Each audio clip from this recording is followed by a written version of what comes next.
Hey Johnny, wat hoor ik nou? Bonaireanen worden niet aangenomen op cruciale vacatures. Ja joh, Van Knuffelen.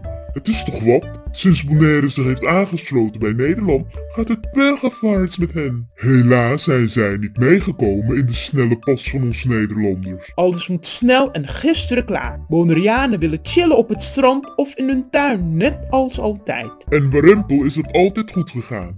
De westerse samenleving heeft geld hoog in het vaandel. Nou, goed dan. Laten we er dan voor zorgen dat we het volgend jaar wat relaxer aan gaan pakken. Dat zal nooit meer gebeuren, Van Knuffelen. Nou dat heel Nederland hier naartoe verkast, samen met de Curaçaoenaars, zal de maatschappij nog sneller gaan draaien. Genoeg reden dus om deze feestdagen supergenietend door te brengen. En wie weet zal er in 2025 meer Bonaireanen worden aangenomen voor die cruciale vacatures. Nou, fijne feestdagen allemaal.